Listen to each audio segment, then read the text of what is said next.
শীত তো প্রায় শেষের পথেই, সাথে সাথে কমলালেবুর সিজনও শেষ হতে যায়। তাই ভাবলাম এই সিজনের শেষ কমলালেবু দিয়ে কিছু একটা বানিয়ে রাখি। তাই আজ বানিয়ে ফেললাম অরেঞ্জ জেলি। জেলি বানানোর জন্য আমি 6টা কমলালেবু নিয়েছি। এবার কমলালেবুর খোসাগুলো ছাড়িয়ে নেব ভালো করে। সিজনের শেষের কমলালেবু বলে দেখো লেবুর খোসাও বেশ মোটা হয়ে গেছে। এই টাইমে লেবু খুব একটা মিষ্টি হয় না, কিন্তু এই লেবুটা বেশ মিষ্টি। তবে কিন্তু ভালোভাবে খোসা আর সুতোগুলো না ছাড়িয়ে নিলে লেবু তেতো হয়ে থাকে। আমি যেভাবে কমলালেবুর সাদা অংশগুলো ছাড়াচ্ছি ওভাবেই তোমরা ছাড়িয়ে নেবে, আর কমলালেবুর ভেতরে থাকা দানাগুলো ছাড়িয়ে ফেলবে। আমি সবকটা লেবু ছাড়িয়ে ভালোভাবে পরিষ্কার করে নিয়েছি।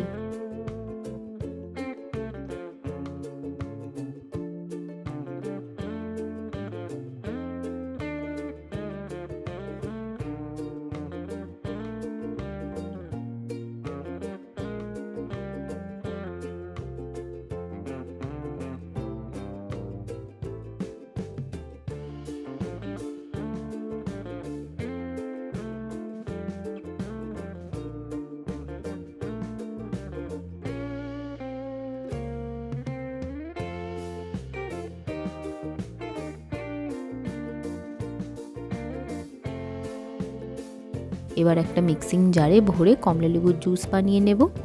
যেহেতু জেলি বানাবো তাই কমলালেবুর জুসটা আমি একটা ছাঁকনিতে ছেঁকে নিচ্ছি, তাতে জুস থেকে কমলালেবুর ছিবড়েগুলো বেরিয়ে যাবে আর একটা স্মুথ জুস রেডি হবে।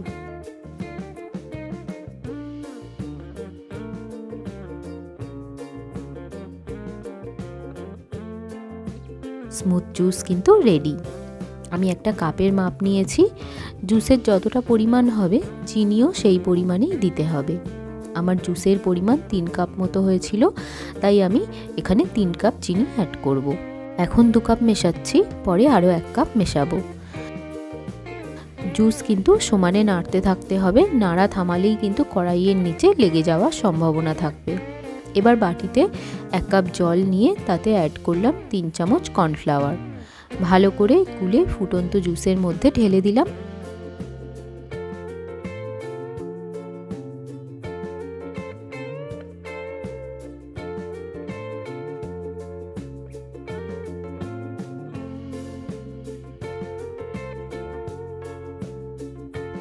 দু কাপ চিনি অ্যাড করেছিলাম আগেই, এখন আরও 1 কাপ চিনি অ্যাড করলাম। দেখো জুসের টেক্সচারটা কিন্তু বেশ ঘন হতে শুরু করেছে। জুস অনেকটাই ঘন হয়ে জেলি জেলি হয়ে এসেছে। তোমরা এই জেলিতে ফুড কালারও অ্যাড করতে পারো। আমার কাছে ফুড কালার ছিল না তাই আমি অ্যাড করিনি কিছু।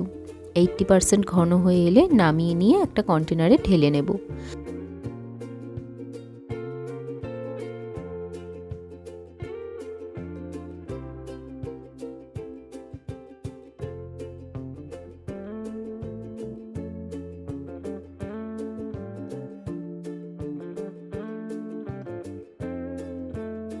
তিন ঘন্টা ঠান্ডা হতে রেখে দিয়েছিলাম। ঠান্ডা হবার পর দেখো পুরো জেলির টেক্সচার নিয়ে নিয়েছে। কন্টেনার কাত করলেও গড়িয়ে আসছে না। Jelly perfectly ready.